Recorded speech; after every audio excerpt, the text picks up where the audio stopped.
हरिओम। हम आज वर्णन करेंगे कि राजा सगर के कैसे हुए 60,000 पुत्र और क्या हुआ उनका। राम के पूर्वजों में ही अयोध्या में एक राजा हुए जिनका नाम था सगर।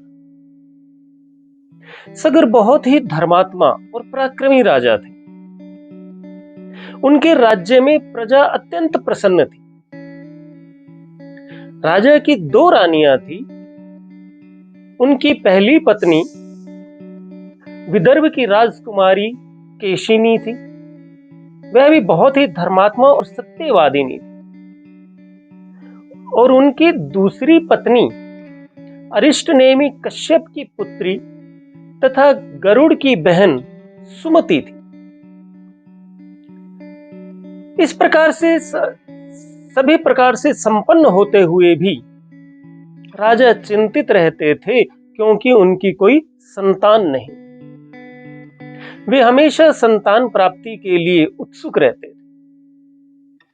जब अनेकों प्रयास करने के पश्चात भी संतान नहीं हुई, तो वह अपनी दोनों रानियों के साथ हिमालय पर्वत के भृगु श्रवण शिखर पर तपस्या हेतु गए और तीनों ने वहां पर कठोर तपस्या की। जब तपस्या के 100 वर्ष पूरे हो गए, तब ऋषि भृगु ने उनके समक्ष आकर के उन्हें वरदान दिया।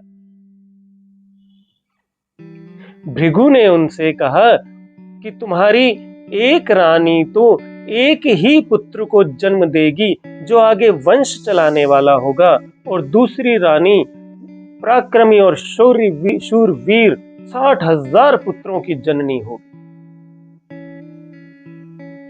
जब ऋषि ने ऐसा कहा तो राजा की दोनों पत्नियों ने हाथ जोड़ करके ऋषि से कहा, हे ब्राह्मण, हम में से कौन तो एक पुत्र की जननी होगी और कौन अनेक पुत्रों की जननी होगी। यह सुनकर के ऋषि ने कहा कि इसका निश्चय या इसका वर्ण तुम स्वयं करो।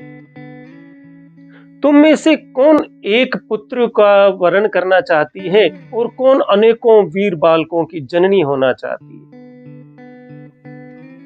तब राजा की बड़ी पत्नी केशिनी ने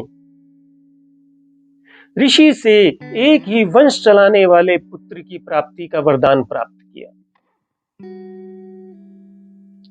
और सुमिति अनेकों यानी 60,000 पुत्रों की जननी होने का वर प्राप्त करके वो तीनों वहां से अपने राज्य अयोध्या में आ गए। अयोध्या में आने के पश्चात समयानुसार राजा की बड़ी पत्नी केशिनी ने एक पुत्र को जन्म दिया, और समय पूरा होने पर दूसरी पत्नी सुमति ने एक पिंड को जन्म दिया, जिसको फोड़ने से 60,000 अत्यंत लघु बालक उत्पन्न हुए। उन सभी बालकों का पोषण दाइयों ने किया। धीरे धीरे समयानुसार वे युवा हुए। जब युवा हुए तो राजा सगर 60,000 एक युवा पुत्रों के पिता बन गए।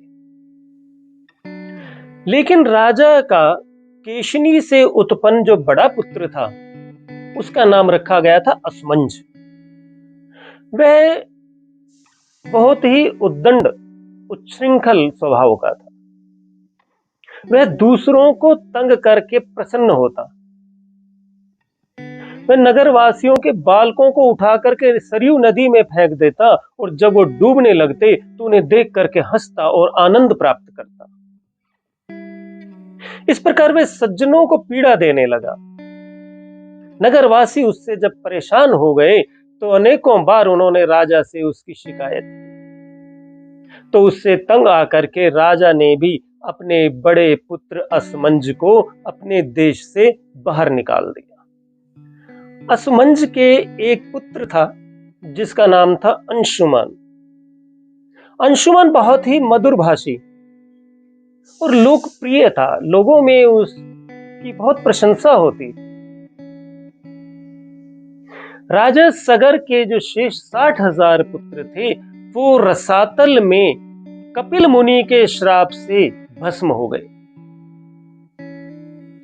और जब असमंज के बड़े पुत्र अंशुमान युवा हुए तो राजा ने उन्हें अपना राज्य दे दिया और स्वयं वनों में गए और वहां पर वो मृत्यु को प्राप्त हो गए। राजा सगर के 60,000 पुत्रों को कपिल मुनि ने क्यों ऐसा श्राप दिया, इसका वर्णन हम अगले एपिसोड गंगा अवतरण में करेंगे। हरि ओम।